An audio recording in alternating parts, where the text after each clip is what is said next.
Comment 1. If you Australian angel think that every genius is made by practice, who lawase? Knew, a secret that suddenly Paganini withdraw from the himself, kept hidden all his life. Was his extraordinary talent just the result of his relentless practice, or was there something more mysterious behind it? Let's explore this secret and learn the little-known truth about the musical genius Paganini. The supernatural myths about Paganini's extraordinary abilities have a fascinating medical explanation that modern science helps us understand better.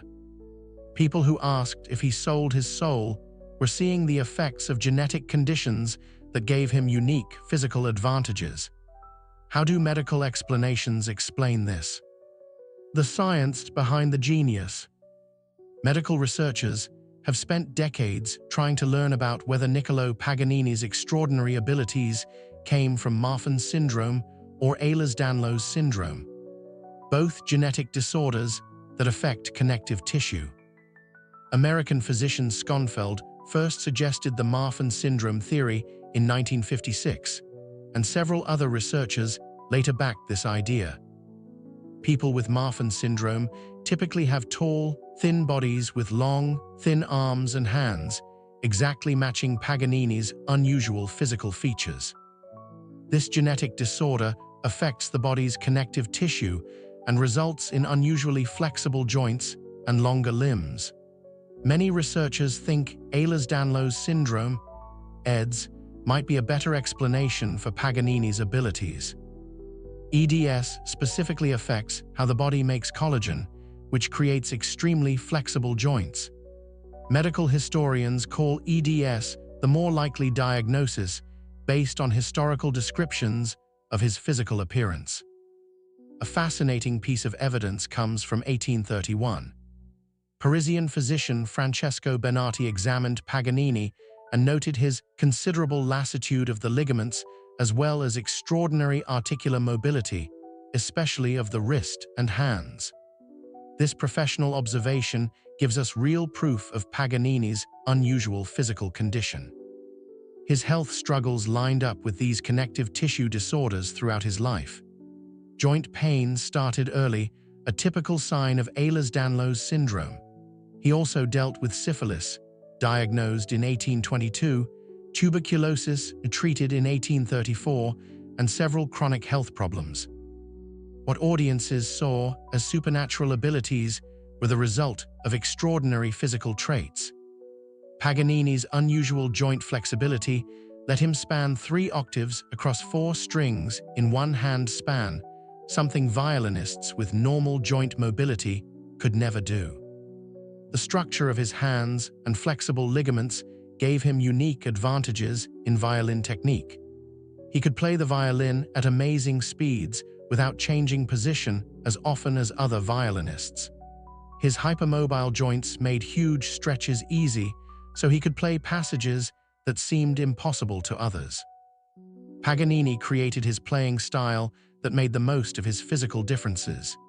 He held his violin pointing downward with his left elbow against his body, instead of the raised position taught today. This unique approach lets him stretch back to first position without sudden changes and move smoothly across the fingerboard. The reason people wondered if Niccolò Paganini had sold his soul came from his mix of natural talent and genetic conditions that gave him abilities beyond normal human limits. The devil's violinist didn't have supernatural powers. His unusual physical traits, combined with intense practice and musical genius, created abilities that looked miraculous to 19th century audiences. We have a long way to go, but we can build on this progress in understanding Paganini's abilities. The medical science behind his talents shows how brilliantly he adapted to and made the most of his unique physical traits. He turned what could have been seen as disabilities into remarkable advantages, and it will be much more interesting and understandable when we start looking back to our childhood days. Paganini's early image. On top of that, Paganini's childhood happened during major political and social changes in Europe. The French Revolution had rattled the continent, and religious authorities felt under threat. This climate made unusual talents seem suspicious rather than celebrated. Young Paganini became more than just a musical genius. He turned into someone who embodied people's fears about the supernatural. Paganini's parents, especially his father Antonio, stood behind this growing myth. Antonio spotted his son's incredible talent early and shaped both Niccolò's musical education and public image. Unlike typical stage parents who just pushed their kids to practice, Antonio helped create his son's mysterious persona, maybe without meaning to. Antonio took a famously harsh approach to his son's musical training. Stories tell us he would withhold food when Niccolò didn't practice enough, making the boy practice up to 15 hours each day. This strict routine not only pushed Paganini's skills to new heights, but also led to his weak physical state and the gaunt look that became part of his mystique. Antonio quickly saw how his son's unusual looks and abilities could draw crowds. He pushed for performances that showed off Niccolò's most spectacular techniques. He knew audiences wanted both music and spectacle. Antonio stands as one of music history's first stage fathers, using what we now call modern publicity tricks. Teresa, Niccolò's mother, played her crucial part. A deeply religious woman, she claimed an angel appeared in a dream during her pregnancy and told her that her son would become the greatest violinist who ever lived. This prophecy became part of Paganini's family history and later fit into his public story. The tale perfectly mixed religious imagery with hints of supernatural help, setting up both divine and demonic interpretations of his talent. His father's ambitious promotion and his mother's divine prophecy built a powerful story. This background let Paganini step into the role of someone touched by otherworldly forces. As he grew up, he never confirmed or denied rumors about supernatural help. He understood that mystery made him more appealing, not less. The Paganini legend started not in Europe's grand concert halls, but in his modest childhood home and Genoa's small churches. Questions about whether he sold his soul to the devil came later, but his early years created the perfect conditions for such rumors to thrive. The stories about Niccolò Paganini went way beyond his musical fame and turned into something much darker during his life. People all over Europe whispered about the virtuoso violinist. These stories changed an amazing musician into something supernatural and possibly demonic. The Devil's Violinist wasn't just clever marketing. It became a real cultural phenomenon that came from his incredible talent, strange physical features, and religious fears in 19th century Europe. So, what is the real answer? The Devil's Violinist. People wondered if Paganini had sold his soul because his musical feats seemed impossible. His technical skills went beyond what humans could do. People at the time often called his playing supernatural and unearthly. Many couldn't believe someone could learn these skills through normal practice. His performance style made people think this even more. Most musicians played with restraint back then, but Paganini was different. His body twisted, his face intense, his movements seemed possessed. Someone watching said, when playing, his eyes would glow red. Another person claimed his hands moved so quickly they appeared to multiply before one's eyes. Paganini looked exactly how people imagined someone working with dark forces might appear. He had a thin face, pale skin like a corpse, and unusual physical features that made him stand out. His fingers were unusually long and spider-like, probably because of a connective tissue disorder. These fingers let him reach 3 octaves on the violin, something most humans couldn't do. This strange flexibility made people think his abilities came from supernatural sources. His music itself added to his devilish reputation. His famous work, the 24 Caprices, had such difficult passages that many violinists thought no one could play them. Caprice No, 13 became known as the Devil's Laughter because of its tricky chromatic runs and unsettling harmonies. His violin, Concerto No. 2 in B minor, had a movement called La Campanella, the little bell, that seemed to need superhuman skill. Specific events made people even more sure about his demonic connection. Someone in the audience in Vienna said they saw a dark figure, probably the devil, guiding Paganini's bow during a show. At another concert, people swore they saw flames coming from his violin. These tales spread across Europe and grew bigger with each telling. The rumors spread easily because of the religious and cultural climate in early 19th century Europe. Even with the Enlightenment's influence, people still believed in supernatural things, especially in Italy, where Catholic culture was strong. The church had always linked exceptional musical talent with spiritual forces. Music's power to move emotions made people both reverent and suspicious. It was divine in worship, but could be dangerous elsewhere. So when they saw Paganini's amazing skills, many questioned where they came from. Stories about fortune deals, trading your soul for earthly rewards, were popular in European culture through Marlowe's and Goethe's works on Dr. Faustus. These stories helped people make sense of Paganini's extraordinary talents. A critic wrote, "If God would not grant such abilities, then perhaps another power would." The Romantic era welcomed mystery and supernatural ideas. Artists talked about connections to other worlds and said creativity couldn't be explained rationally. But while poets and painters claimed divine inspiration, musicians who showed impossible physical skills made people think of darker forces. Country folks' beliefs shaped what people thought. Many European communities linked violinists with the devil. Some even called the violin the devil's box. People believed dance music could corrupt morals.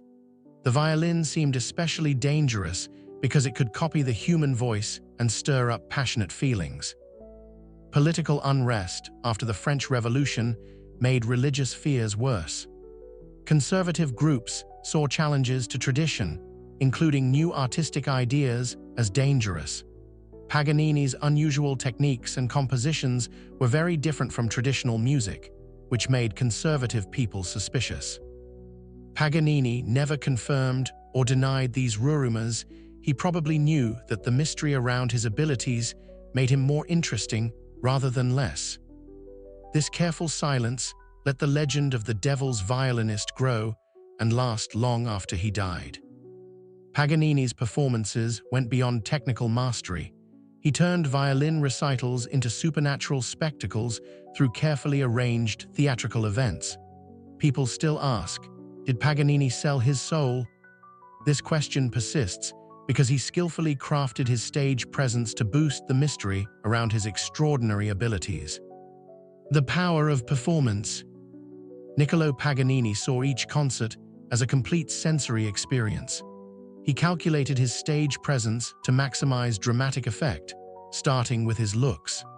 His pale, gaunt face, combined with long, unkempt black hair and an elongated frock coat, created a corpse-like image that unsettled audiences before he played a note. A botched jaw operation left his facial features slightly distorted, which added to his ghoulish appearance. Spectators often thought he looked almost inhuman. The young Paganini added theatrical tricks to his performances, including animal sounds on his violin. As he grew as an artist, he dropped these obvious gimmicks but kept his dramatic persona that matched his technical virtuosity. His eccentric personality became one with his musical identity. The violinist calculated every movement on stage. Paganini developed a unique playing posture by holding his violin at a downward angle with his left elbow against his body. This unusual technique let him achieve remarkable finger spans and created a striking visual image. Witnesses saw him dance his fingers over the strings with seemingly supernatural skill. Many thought unseen forces guided his movements. His performances moved audiences so deeply that they often left in disbelief. a Liverpool critic wrote after seeing him perform in 1832. You draw a deep breath after he has departed and ask yourself if what you have just seen and heard is not a dream. This mix of visual drama and musical virtuosity convinced many that Niccolò Paganini was the devil's violinist who received supernatural help during performances. Paganini's most legendary performance trick showed his skill at playing magnificently even with broken strings. Historical accounts tell of performances where one of his violin strings would snap. He would keep playing on the remaining strings. A second string would break, and he'd adapt again. The third string would snap, leaving him with just the G string, and audiences watched what seemed like a miracle. These broken string incidents looked like accidents, but evidence shows they were often planned theatrical devices. Some accounts state Paganini was a trickster and the ultimate showman of his time. Sometimes he would arrange for one or more of his strings to break so that he could finish whatever he was playing in an even more amazing manner. This calculated showmanship turned ordinary concerts into legendary events that stayed in people's memories for decades. Paganini wrote pieces specifically to show off this remarkable ability. His variations on Rossini's Moses in Egypt was meant to be played on just one string, usually the G string. He saw a single string not as a limitation, but as a chance to show his virtuosity. After completing a challenging piece on one string, he would announce Paganini and one string, before playing an encore, still using that single string. His theatrical flair extended to other techniques too. Niccolò Paganini created methods like left-hand pizzicato, extensive harmonics use, and the innovative Paganini's bowing. These technical breakthroughs served as both musical advances and visual spectacles that made audiences question whether such abilities could come from human skill alone. The question of Paganini's deal with the devil lasted because his performances seemed to surpass human capability. Through carefully crafted theatrics and genuine technical innovation, he created experiences that felt supernatural to witness, securing his legacy as the devil's violinist. What do you think about Paganini's use of unique performing techniques to create his extraordinary performances? Could his dramatic performances have been the result of his creativity and technical virtuosity, or were they just carefully calculated stage tricks? Please share your thoughts in the comments section below. We would love to hear from you. And don't forget to like the video and subscribe to the channel for more interesting updates. Thank you and see you in the next videos.